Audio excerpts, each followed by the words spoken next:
Okay, so just when I think there's not any more news, Dana White gives me a news story for me to leech onto, like the MMA YouTube leech that I am. Give me this video, Dana.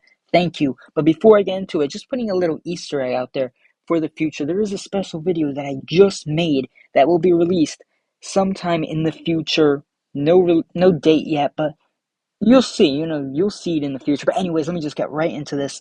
Dana White, of course, Jon Jones, he wants to be on the White House card. He had no interest in fighting in the UFC unless it was Pereira because he wants the easiest fight possible for name value. That's why he was terrified of fighting Aspinall.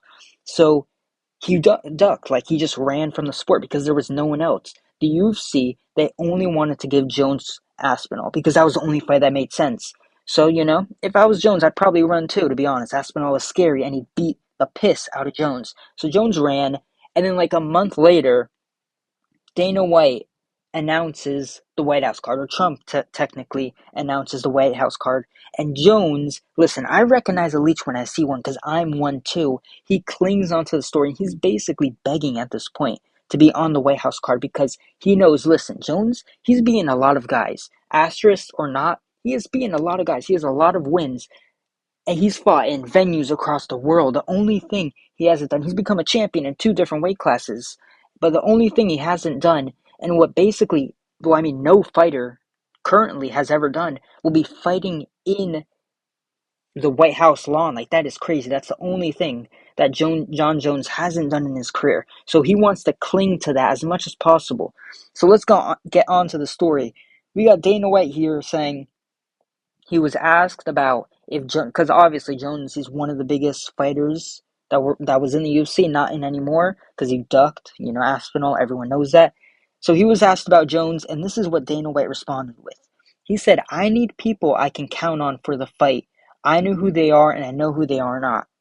This is pretty obviously going for Jones. Like, I mean, obviously, he's been asked multiple times about Jones, and every time he comes up with the same answer, which I know is hard for Dana White. I mean, it really is. It's like two lovers breaking up, and you can tell when one lover talks about the other lover, you can tell that they still have some connection deep in their heart. This is kind of what it feels like when Dana White is asked about Jones. Like, he wants to be like, man, I love my boy Jones. I love him. I want him to fight in the UFC. But he just can't. He just can't, and it's kind of sad to see. But it is what it is, as Max Holloway would say, it is what it is. And about Conor McGregor, he said, I mean, I need people on this card that I can count on and say what you want about Conor McGregor, but he is that guy. And I mean, honestly, the reaction I had too was like, Conor's that guy. What do you mean? He pulled out his last fight. How are you gonna, say Jones can't fight on it, but McGregor can fight on it? Like, are you mad at Jones? And are you trying to get some vendetta on Jones because the Aspinall fight and he screwed you over there? But still, like, if I think they're both equally reliable, but no, think about it again. How many times has Jones completely destroyed a card by pulling out or failing a drug test? Like, he has done this time and time again. And that's why Dana White doesn't want him on the card because there's so many possibilities with Jones. Jones could literally run into a pregnant lady the day before the fight.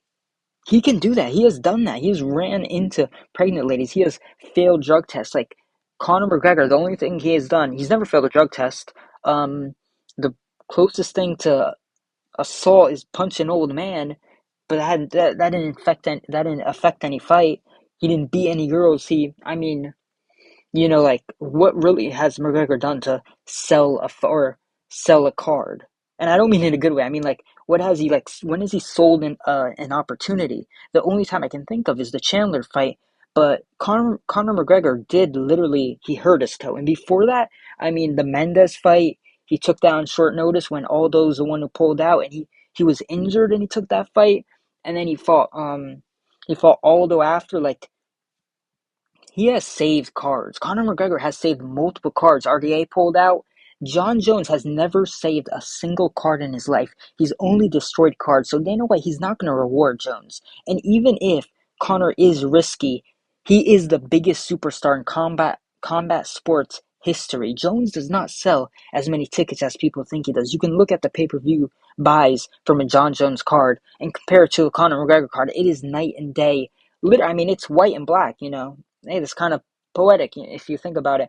But yeah. Why'd I say that? Anyways, look, I lost my train of. Okay, give me a second. Give me a second here. Shit. Oh yeah, okay. It's night and day. Their star value. Like Conor McGregor is the way bigger star, while also being more reliable than Jon Jones. So there's no question that McGregor is going to be on it. They're going to at least try and put McGregor on that card, and I think he'll be on it. And it makes sense. He's Irish. He's not American.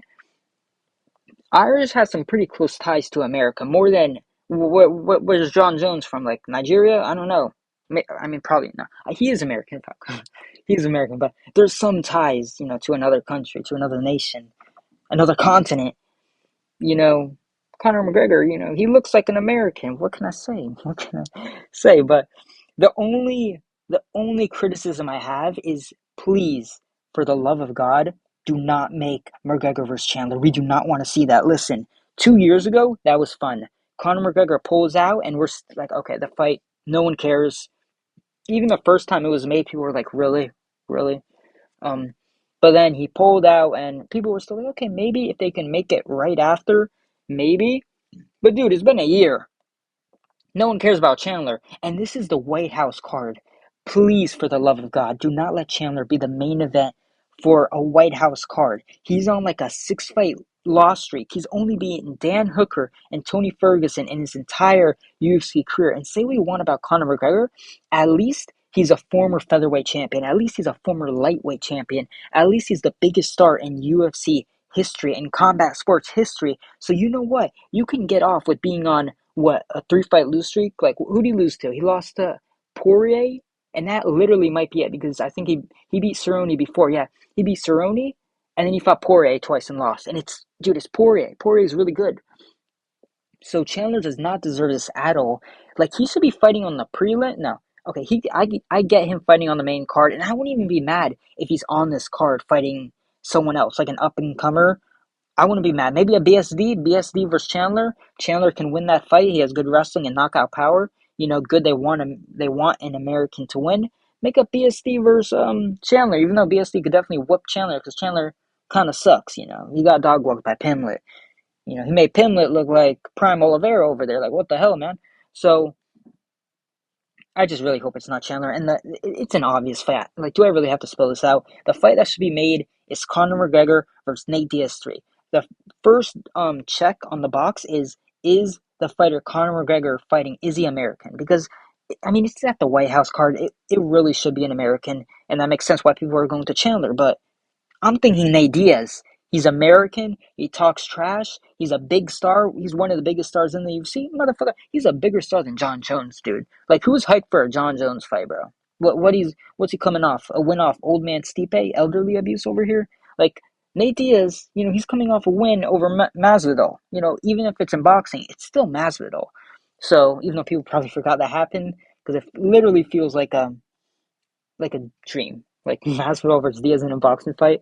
But they should make McGregor versus Diaz. They're 1-1 against each other. It's the trilogy. We've been waiting for this for literal years. This has to be made. Both fighters have already said that they want this fight to happen before their career ends, whether it's in the UFC or PFL, and the UFC knows that, so they want to make it happen because they don't want to lose this fight. Like, if Conor McGregor finishes his contract and doesn't fight Diaz, some other promoter is going to get him. Wouldn't be surprised if it happens in BKFC.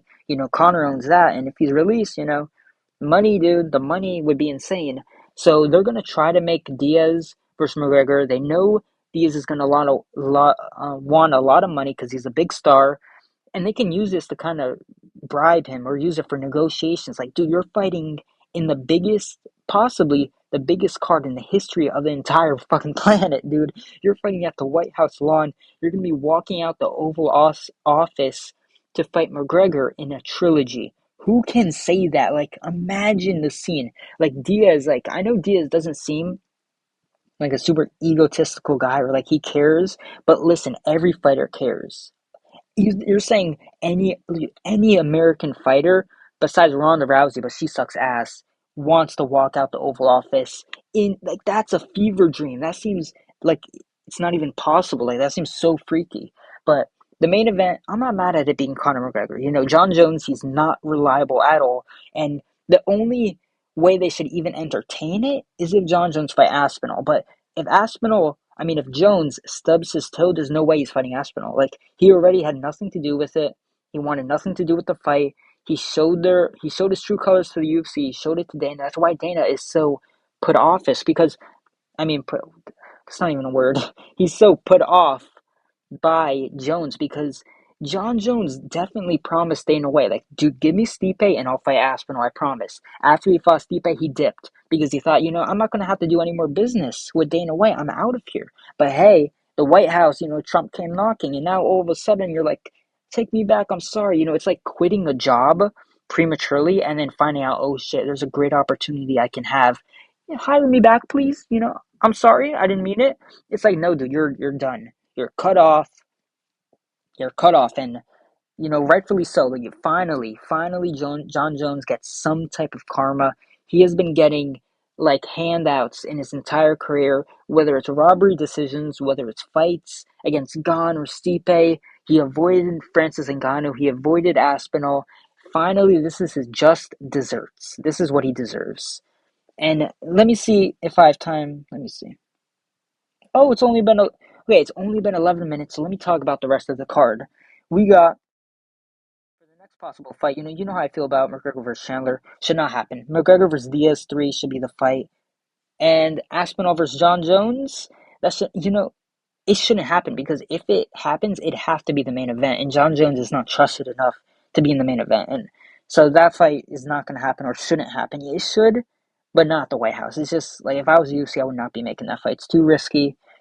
Unless they somehow put it as like a co-main, but that just seems weird. Next fight, Pimlet versus Gaethje. This fight, the White House fight's gonna happen in June. I mean, no, it's 4th of July. It's gonna happen in 4th of July. So by this time, I mean, this fight seems kind of weird because like Topuria is probably already going to want to defend his belt. I guess. I mean, if this fight happens, what would happen is Armin would have to get a title shot, or he'd have to fight someone and then get a title shot, so then you can make Pimlet versus Gaethje. Because right now Armin doesn't seem to want to fight. So since Armin doesn't want to fight, Pimlet or Gaethje, they're going to be one of the next fighters. It's going to be Pimlet or Gaethje. They're going to fight each other for the title shot, and they're going to be doing that before this White House card even happens. So Pimlet versus Gaethje, that doesn't really seem possible, but I can see Gaethje fighting. He can fight. Who can he fight? I mean, fuck it, run the Fiziev trilogy. Nah, no, please, literally, God no. But I can see a few possible fights. Maybe, fuck it, maybe BSD versus Gaethje. Dustin Poirier, he already dog walked BSD. BSD got a good win over Rufy. Maybe if BSD beats another good guy, maybe he fights Dariush, I can see him getting a Gaethje fight, and it's very winnable for Gaethje. So I think that's a great fight. Gaethje versus BSD for the White House card. Don't see him fighting Pimlet unless something weird happens or Pimlet gets a title shot or Gaethje gets a title shot and he loses, but Gaethje doesn't really deserve a title shot. No one really does. I just don't think there's enough time to make this fight with also one of these guys getting a title shot. So, but it could happen. There's been weirder things. It would be a good fight. I think Pimlet probably wins, to be honest. Next fight, Sean Strickland versus Adesanya 2. To be honest, my general opinion for the fight in general is I don't like this fight. I don't think Sean Strickland should fight Adesanya. I see why Adesanya wants to fight. I don't think it's good for Strickland. But to be honest, it being on the White House card actually makes me like the fight more because obviously we want Americans to win. As an American, we already want Americans to win. But if it's on the White House card, every fight on the main card, it kind of needs an American for it to feel real. Like if they're fighting at the White House, I guess if they're fighting in Las Vegas, I get it. Even if it's in America, you don't need an American to be fighting someone else. But it's literally going to be branded as the White House card. It's going to be marketed as the White House card. Imagine if the entire card is full of Nigerians, Canadians. Sorry, there's no Indians in the UFC. It's like Canadians. My bad. Nigerians and English people. It's like actually English people can get a pass, but still, come on, we need Americans. So I'm actually, in favor because this is a big fight and it's an American, Sean Strickland, and he's fought a lot of guys in the top five. I mean, and Barallo would be a decent fight, but this is just not as hype as Adesanya versus Strickland too. They have beef, they have history. Strickland will sell this fight. Imagine a press conference with Strickland and Adesanya inside the White House. They're sitting at the president's desk. Strickland's bringing up doggies. Adesanya is crying. Like that would be hilarious. Okay, you know what? Actually, I changed my mind. I like this fight. Please make this fight happen. But if you do, make it happen at the White House because Strickland already won. He already has a pathway to victory. Maybe Adesanya can make some improvements, but if Strickland hasn't completely fallen off, he should win this again. He's a good counter to Adesanya. Adesanya has a boxing weakness, and Sean Strickland capitalized that in the first fight, and I see him doing that again. Especially, honestly, I don't think Adesanya has fallen off. I think he's looked as good as he did before. He's just fighting better competition. Like he looked strong against Amavov. He looked super fast against DDP and he looked like himself against Strickland in the first fight. So I don't even really see a Adesanya fall off. He's just fighting really good competition, and he got eye poked in his last fight too, which led to the KO. And we know Amavov likes his eye pokes, so there's kind of an asterisk with that fight. So Strickland and Adesanya, that's a good one, and I'd love it, dude. And no matter how you feel about Strickland, you cannot lie. It would be so hype seeing Sean Strickland walk out to some American ass, country ass song. That would be so hype. That would be literally awesome. Whether you're American, the aura would be insane with Strickland walking out to that. Like, come on, dude. That would be awesome. Next fight. Henry Cejudo versus Sean O'Malley. I like this fight because it's two Americans fighting each other, which I think is good for this card because there is a chance that every American loses. Like Nate Diaz, he can lose to Conor McGregor. Gaethje could lose to Pimlet. Strickland could lose to Adesanya. Kobe Covington could lose to Kevin Holland. At least an American's going to win. At least an American's going to win, which is good. I mean, it'd be pretty embarrassing if every American lost, so they kind of need at least one American versus American fight. So, some American win. They do this in China. When they go to China, they'll have one Chinese versus Chinese fighter. So if every other Chinese fighter loses, at least one will win. So, and I do like this fight in general. I think this fight should have happened instead of O'Malley versus Morale. That was a completely huge mistake and stupid. That fight was so brain dead by the UFC because it killed Sean O'Malley's chances to get another title shot. Like I said that when they made Morale versus O'Malley, I was like, dude, if O'Malley loses, even if it's competitive, he's on a 2-fight. He's lost to Morale twice. You can't be doing that. Like it's going to be so hard for you to get the third fight if you lose to him twice. So I mean that sucks for O'Malley, but this is a good fight. It's super winnable. Um He's a great striker. Cejudo doesn't even really seem to go to his wrestling, and he's about a foot taller, a foot shorter than O'Malley. O'Malley will have such a huge reach advantage. It'll literally be like O'Malley fighting a child.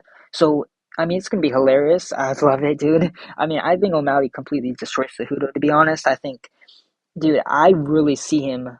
I don't really know if I see him KOing Cejudo because Cejudo's head is giant. Like he's got the head of a welterweight with the body of a super atom weight, which is it's kind of weird. It's kind of uncanny if you think about it. He kind of looks like a doll. But I do see O'Malley finding that head. It won't be hard. It is giant. His head is like it's impressive. Not gonna lie, it is impressive. He's got a big head. Um, yeah, I just see O'Malley completely outstriking Cejudo, kicking, kicking the leg, deadening the leg, teeps to the body. I think the teeps will be there so much, and Cejudo loves his karate style, which doesn't really work out if you're the shorter fighter. Like you can use it if someone's maybe a little bit taller than you, or it really works when you're taller than who you're fighting. But that style, it's not going to be there for O'Malley. Like it's not going to be there in O'Malley versus Cejudo. Like Cejudo's going to try that karate stance, and dude, you're not even in range. You can't even hit him. Well, O'Malley's there throwing teep kicks. Like, bro, what are you doing? Like, try and wrestle me. Yeah, I just see O'Malley completely destroying Cejudo, and Cejudo hasn't even looked that bad in his last few fights. But O'Malley's just a way better striker. Like, O'Malley's such a good striker.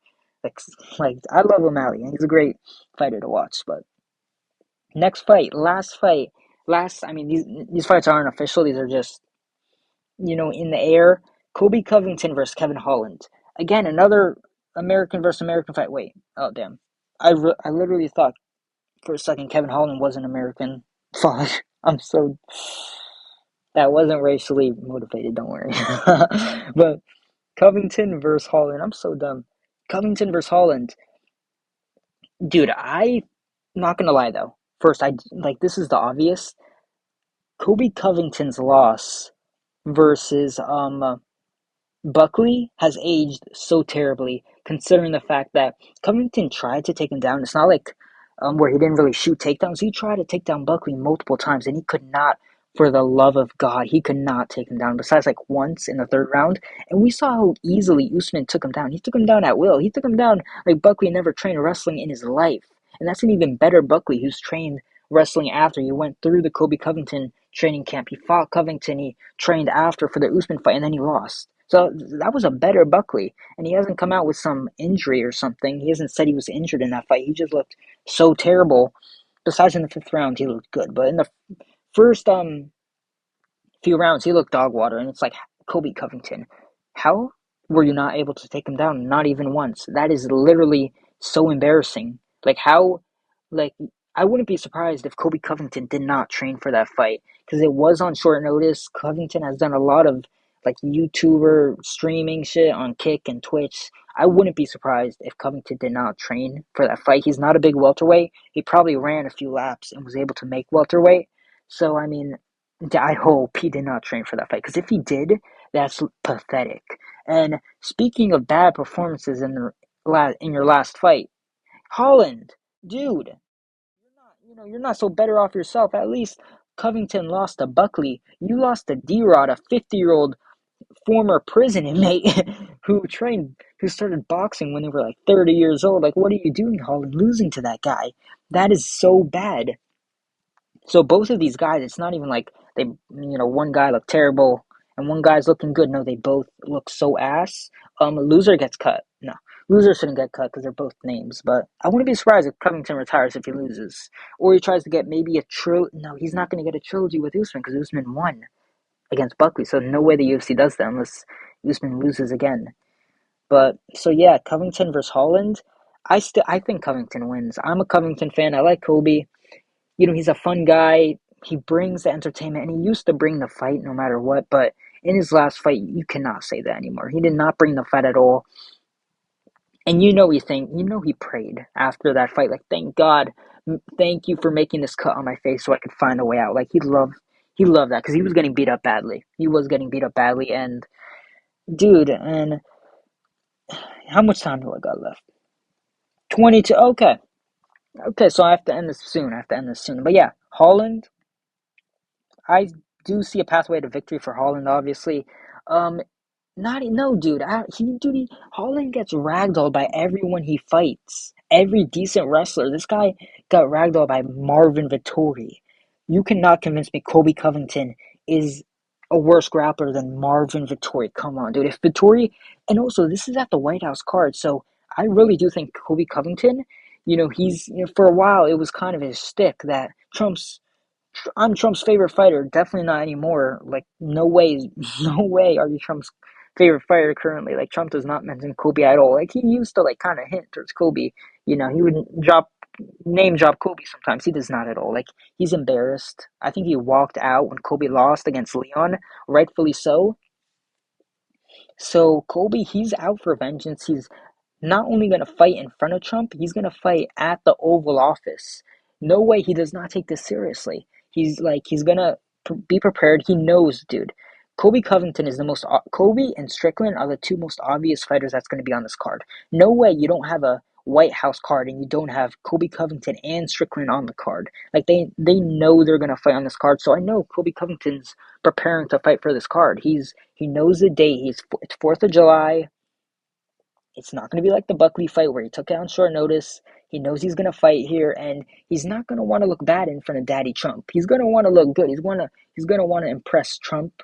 So I think Kobe will win this. He's going to have that American aura, and Holland is shit. Like, if you train grappling, like, you're going to ragdoll Holland. Like, I don't know, dude. He just looks so terrible, especially in his last fight. But even if you don't consider his last fight, he's always had a weakness towards grapplers. He's always had it. Like, he wilts the grapplers. He just gives up. So I'm confident in Kobe Covington destroying Holland. But it'll be a fun fight, and it'd be hype if Holland won and he comes out with a post fight interview, post fight Like, that'd be hype. So, it's a great fight, and this whole card is great. But yeah, that's it. You've seen me rant and yap for over 20 minutes, so that's enough. See you in the next one. Drop a like, drop a like, maybe subscribe. I think I deserved it. Or don't. I don't deserve it. Actually, I suck. See you.